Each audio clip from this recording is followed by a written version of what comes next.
matter of life and death, triumph and despair. Cagney and Lacey. I don't want to lose you. The touching season climax Monday. This is... Good evening, I'm Richard Belcher. And I'm Pam Martin. Coming up next on Update, 2 people are dead after a shooting spree at an Atlanta housing project. We'll have the latest. What happens now that Gary Hart is out of the presidential picture? We'll have some of the latest ideas. Nightlife's Lisa Clark reacts to Francis Ford Coppola's new film on Vietnam stateside. And Jeff tells us how the Hawks handled the Pistons tonight. All that plus the weekend forecast up next on TV5 Eyewitness News Updates. In 1887, George Vanderbilt came to Asheville for a visit, and he ended up building the largest private residence in America, Biltmore House. This grand chateau is testament to the land he described as the most beautiful in all the world. You know, Asheville has inspired some pretty unconventional behavior in some of our country's most distinguished citizens. Is there any wonder why? Come to a place that will lift your spirit. Asheville, North Carolina. I'm Jimmy Kelby. My name is Lauren Dabowski, and It's for people like Lauren Dabowski and Jimmy Kelby that Kraft makes its quality products. We know that in these times when you have to budget so carefully, there's no savings if your family isn't satisfied. All our products guarantee that satisfaction. At Kraft, we stand behind our name. my name is Thor. Just like you do.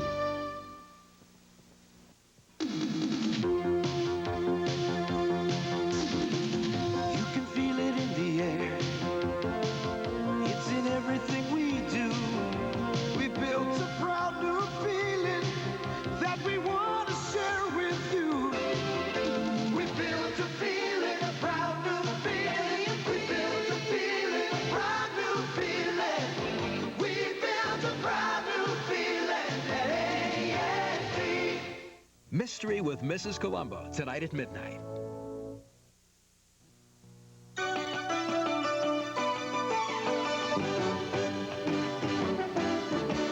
Pam Martin, Richard Belcher, Ken Cook's weather, Jeff Hullinger sports. From TV5 in Atlanta, this is Eyewitness News Update. Good evening. Right now, Atlanta police have set up roadblocks near a housing project only blocks east of the Atlanta Fulton County Stadium, and they are looking for a teenager who is suspected of going on a deadly shooting spree tonight. It happened at the Capitol Homes Project, a housing project run by the city of Atlanta. 2 people were killed. Police say they are juveniles. 1 juvenile died on the scene, another died at Grady Hospital. We have no word yet on their identities. Police are telling Eyewitness News Update the shootings happened after an argument erupted following a talent show at the Martin Luther King Jr. Middle School. Our top national story this evening, his personal political ambitions in ruins tonight. Gary Hart has, by his own departure, shifted the debate from his morality to the news media and their impact on the American political system. Going out with self-described defiance, Hart...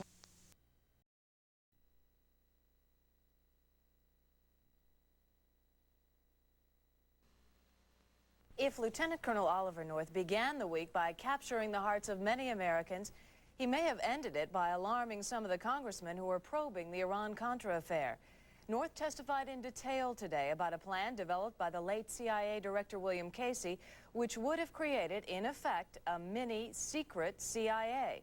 A unit North says would have used the profits from the Iranian arms sales to fund other secret projects in the future. The director was interested in the ability to go to an existing, as he put it, off-the-shelf, self-sustaining, stand-alone entity that could perform certain activities on behalf of the United States. Some congressmen called the idea shocking. Chairman Inouye said it was a serious matter. The first congressman to question North, Ed Jenkins of Georgia, responded this way. And I understand where you were because you assumed that the president knew. I did. And I understand your position. But I hope you understand what I am disturbed about. I do. That there is not a single official elected by the people of this great nation that had any knowledge of that. Jenkins also questioned North about the prominent and private role of retired General Richard Secord in the arms deal. That's the only person negotiating for the United States of America with Iran that ultimately obtained the agreement was a private citizen who had a substantial financial interest in the outcome of those negotiations. I don't believe that I communicated that to Admiral Poindexter, no, sir. And the lieutenant colonel was asked if the stated opposition to the arms sales from the Secretaries of State and Defense mattered to him at all. Did there ever come a moment when you asked yourself, why doesn't the Secretary of State agree with me? Why doesn't the Secretary of Defense agree with me? They don't have to agree with me. At the end of the day, North talked about what could prove to be the ultimate irony for him. What if fallout from this scandal kills the administration's efforts to get new funding for the Contras later this year?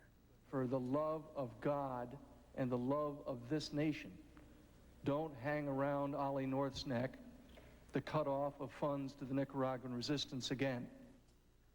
North had hoped to be finished testifying by now, but he will return to Capitol Hill Monday morning for more.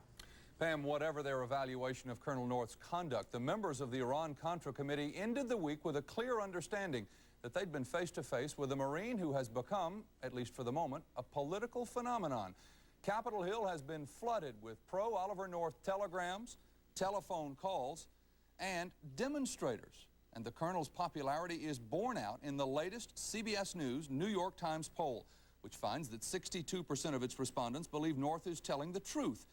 But 64% consider him a patriot. But an overwhelming 74% say they don't consider Oliver North to be a national hero. And by a margin of 2.5 to 1, the respondents said they believe Oliver North was acting with the approval of President Ronald Reagan. And 56% of the otherwise approving respondents said they believe Colonel North went too far in his actions. As critics protested outside, North entered for a full day of lectures from members of the committee, the most forceful from Maine Senator Mitchell. It is possible for an American to disagree with you on aid to the Contras and still love God and still love this country just as much as you do.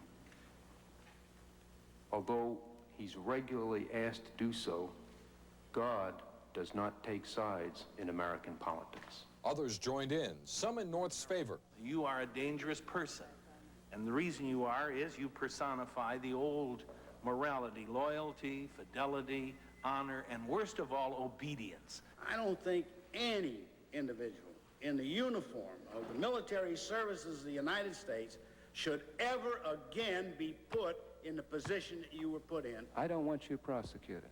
I don't. I don't think many people in America do. And I think there's going to be one lot of hell raised if you are. North was allowed to answer a few questions, making a speech or two of his own. My sense is that we are going to agree to disagree at the end of this hearing on how wide and perhaps even how deep the presidential authorities go. The committee chairman was called upon to clarify remarks he made over the weekend, suggesting a memo shows North's boss, Admiral Poindexter, told the president about profits from the arms sales to Iran. I did not say that the president was briefed, but it is up to the admiral now to tell us first, did he brief the president? If so, what did he tell the president? Colonel North, in your work at the NSC, were you not assigned at one time to work on plans for the continuity of government in the event of a major disaster? Mr. Chairman. I believe that question touches upon a highly sensitive and classified area, so may I request that you not touch upon that, sir. I was particularly concerned, Mr. Chairman, because I read in Miami papers and several others that there had been a plan developed by that same agency, a contingency plan in the event of emergency that would suspend the American Constitution. And I was deeply concerned about it and wondered if that was the area in which he had worked. I believe that it was, but I wanted to get his May I most confirmation. respectfully request that that matter not be touched upon at this stage. If we wish to get into this, I'm certain arrangements can be made for an executive session. Well, we'll do that in another forum, I believe, but this week... I must say the inferences from that statement are ridiculous. Mr. Chairman... We will decide whether it's ridiculous or not. That's right. Through the Twilight Zone.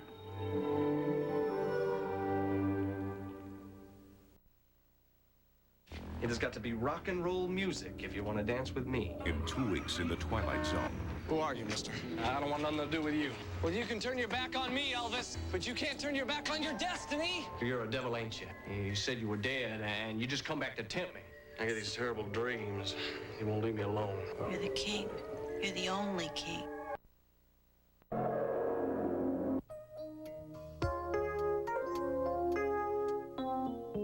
The cabbies turn the dispatch garage into an old-world wedding chapel when Latka and Simca tie the knot, tonight on Taxi at 11:30, followed by Mrs. Columbo at midnight. But now, stay tuned for Eyewitness News Update, next on TV5.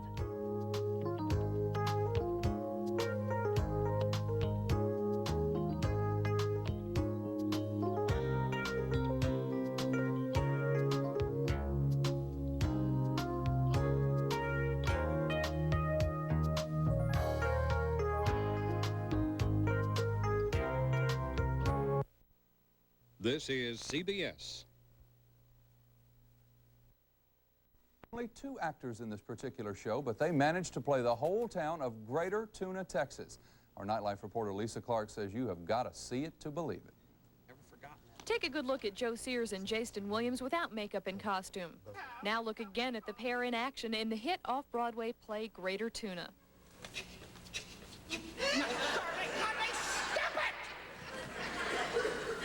Charlene, do you remember that agreement we made? That we were going to use Sweet and Slender in our coffee? I used Sweet and Slender when I still had something to live for, Mother. Between the two of them, they play 20 characters in all in this down-home satire of small-town Texas life. Joe and Jason co-authored Greater Tuna along with playwright Ed Howard about 7 years ago. In fact, you may have seen an early version of it at Nexus Theater. Since then, it's been a hit in New York and all over the country. It was America's most produced play in 1985, and it's easy to see why. Though the play lampoons its characters, it does so affectionately, like you might laugh about your Aunt Alice and her string collection. Now we're going to find her a good doctor. Yeah, you better find her a good surgeon. Just get out of here before you drive me to a rubber room at Big Spring. You might find it hard to believe these guys meant doing Shakespeare. Still, for all their zaniness, they don't want Greater Tuna to be mistaken for a campy drag queen production. The old man in a dress thing is a funny thing, but the man in the dress seriously recreating a female character is a whole other thing. And once people get beyond the shock of, oh my God, these guys are taking this seriously, they really are those old ladies. People who come to see the play enjoy it for what it's worth. It's simple, it's funny, and you identify with it. They do in New York and San Francisco. They loved it in Scotland. Oh, my. They love it in Atlanta. We're selling out. Yeah. The bad news is that Greater Tuna closes at the Alliance this weekend, but the good news is that as of July 24th, the show moves over to the Academy Theater. Frankly, I think that'll be a better venue. It's a smaller house. I had a little trouble catching all the lines at the Alliance, especially because of nonstop laughter. The laughter will not change, but you may be able to hear it just a little bit better at the Academy Theater. Wasn't that lime green outfit that the waitress was wearing beautiful, a nice touch? wasn't it? I've seen you wearing something like that on weekends, haven't I? Thanks a lot, Lisa. Well, Jeff would never wear lime green. That's not really one of his better colors. Certainly not.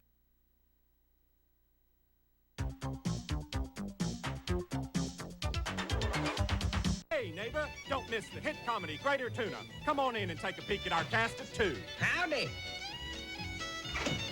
Howdy. Now, I just want to say a few words. Let's talk about ducks. Come on in. The Greater Tuna at the Alliance Theater. Well, stay And a tour de force of comic acting. Well, I'll be... At the Alliance Theater. Call 892-2414. Make sure you have enough Polaroid film for the big weekend. We certainly have enough. What do you mean, we? Get enough Polaroid film.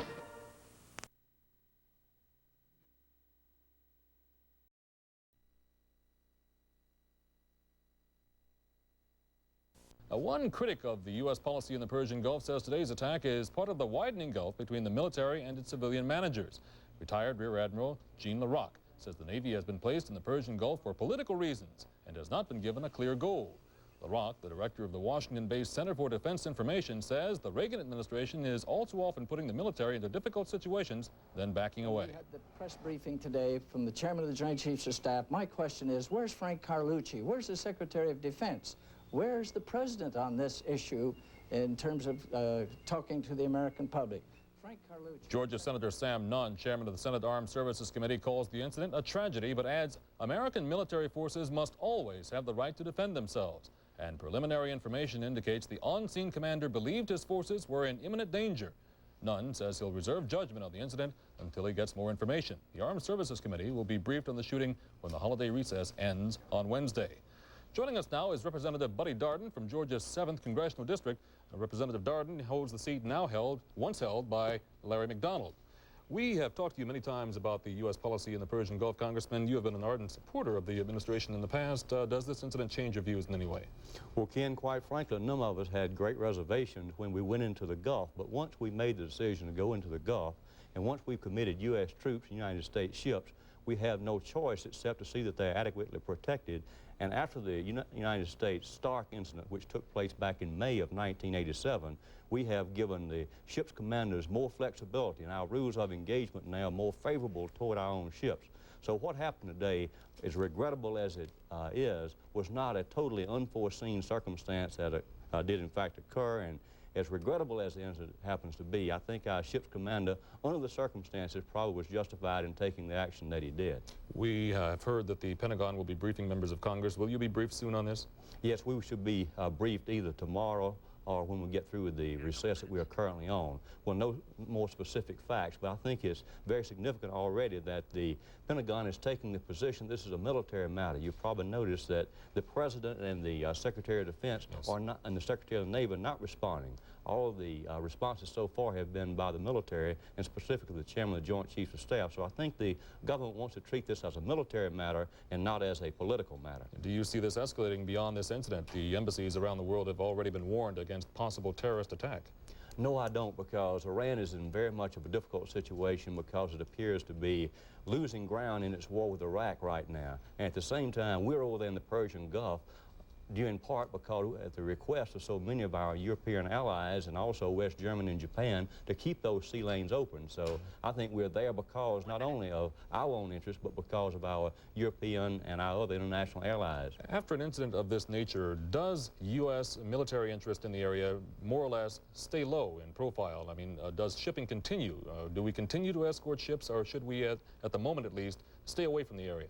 What you will see us doing, I think, is try to give the appearance of business as usual in the Gulf. So I don't think you'll see any major changes going on at all. I think you'll see the ships continue to come through. And of course, we will stay on a higher degree of alert than we were before this took place. Again, we're going to see in the next few days briefings by the Pentagon of members of Congress such as yourself. You serve on the House Armed Services Committee, is that right? That is correct, and we'll be receiving briefings, I'm certain. But I don't think that there will be any great surprises in the briefings. I think it will show that the ship's commander made a judgment call, and that judgment call perhaps might have been wrong. At the same time, it's better for it to be in our favor than in the favor of another country. 7th District Congressman Buddy Darden, thank you for your insights tonight. As Eyewitness News continues, there's been a stabbing inside a downtown hotel. We'll have details.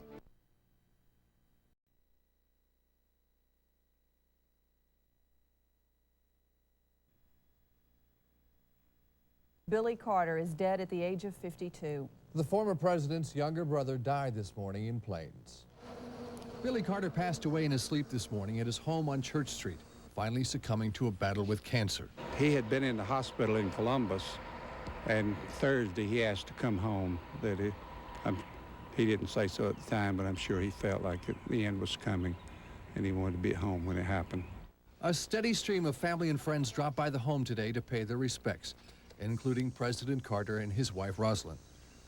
Billy Carter was the self-proclaimed beer-drinking good old boy. in contrast to his serious-minded older brother, the president. But his wisecracking and excesses became an embarrassment to the administration. I don't tell the president how to run the country. He doesn't tell me how to run my life. There was the Billy beer and Billy's battle with alcoholism. The scandal over the $250,000 he received from the Libyan government. Hot water over insensitive remarks. And trouble with the IRS that cost him his service station and home. And finally, the battle with pancreatic cancer that had also claimed his father and sister Ruth. We're just trying to get quality life for as long as I can live, whether it be 2 months or 5 or 6 years. By May, he had regained some of his trademark sense of humor, talking with our own Monica Kaufman. The doctors gave me 6 months to live, and I've already lived 8 months, and I plan to live 40 more years and beat them all. He even admitted he'd taken up smoking again. Have you always been so bullheaded? Yeah. And he told Monica how he wanted to be remembered.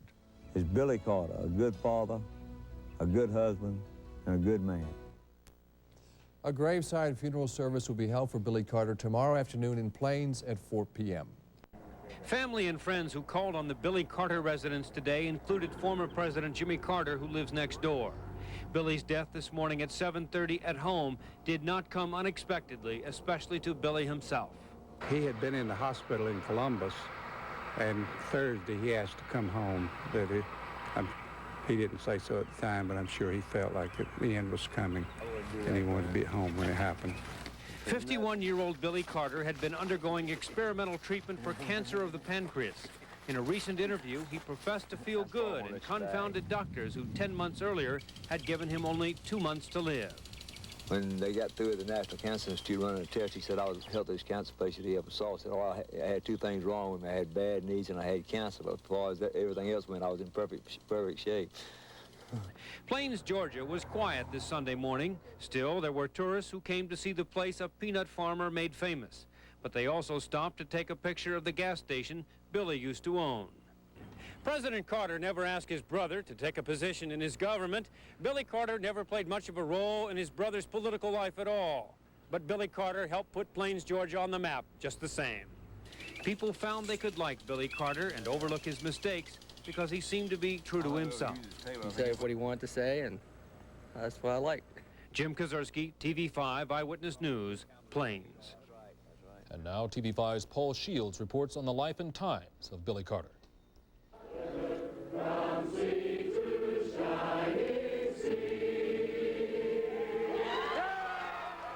The scene at the old train depot in Plains, Georgia, election night, 1976, just moments after the Carter clan learns of Jimmy Carter's election. And there, another colorful member of the Carter family, Brother Billy. One thing I can't understand about the networks, when 1% of the vote in for Ford, they predict the winner.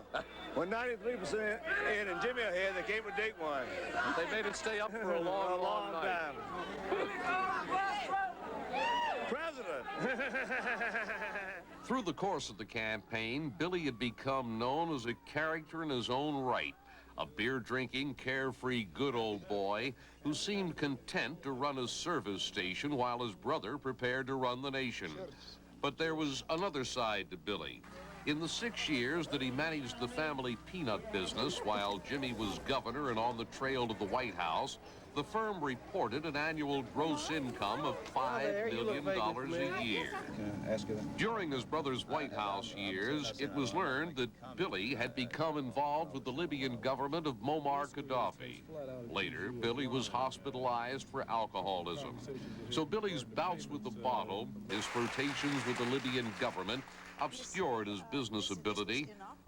But regrets? He talked about that a few months ago with talk show hostess Sally Jesse Raphael. Our therapist. I've had a lot of bad times, a lot of good times.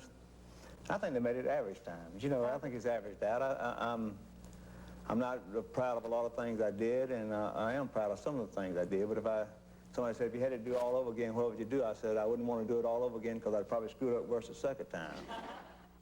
A year ago, Billy Carter was diagnosed as suffering from inoperable pancreatic cancer. And early this morning, with his wife Sybil, his 6 children, a former president of the United States, and other members of the family at his bedside, the 51-year-old good old boy from Plains died quietly in his sleep. Paul Shields, TV5, Eyewitness News. Another top story tonight is the debate, the first debate between presidential candidates George Bush and Michael Dukakis. An estimated 100 million people watched the debate tonight on television. Many of them were voters who hadn't decided yet who to vote for in November. As expected, both candidates came well armed with an arsenal of quick one-liners. If he keeps this up, he's going to be the Joe Azuzu of American politics. Is this the time to unleash our one-liners? That answer was about as clear as Boston Harbor. Now, They were also ready to touch on a few so-called non-issues, such as Dukakis' veto of a bill that would have required Massachusetts teachers to lead their students in the Pledge of Allegiance. you see, I'd have found a way to sign that bill. Governor Thompson of Illinois did. I'm not questioning his patriotism. Of course the Vice President's questioning my patriotism. I don't think there's any question about that. And I resent it.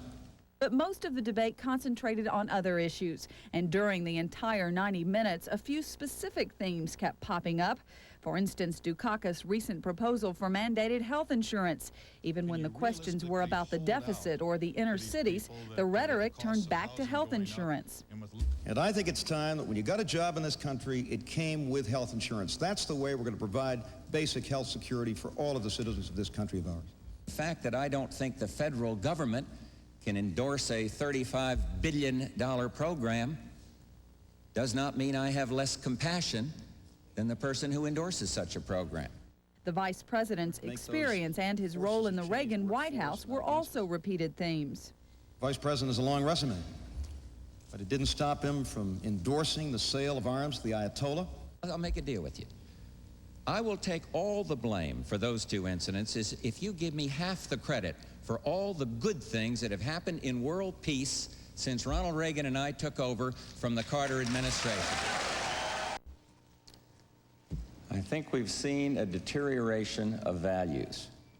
I think for a while as a nation we condoned those things we should have condemned.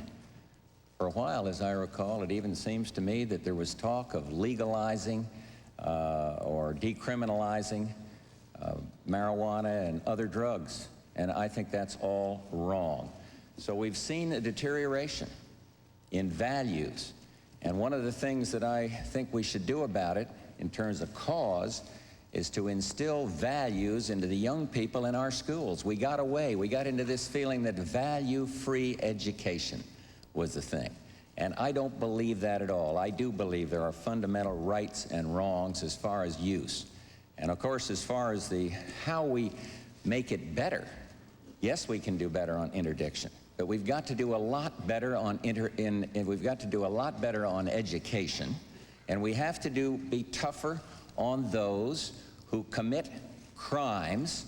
We've got to get after the users more. We have to change this whole culture. You know, I saw a movie, Crocodile Dundee, and I saw the cocaine scene treated with humor, as though this was a humorous little incident. And it's bad. Everybody ought to be in this thing. Entertainment industry, people involved in the schools, education. And it isn't a Republican or Democrat or a liberal problem, but we have got to instill values in these young people. And I have put forward a many-point drug program that includes what I would do as President of the United States in terms of doing better on interdiction and in terms of doing better in the neighborhoods.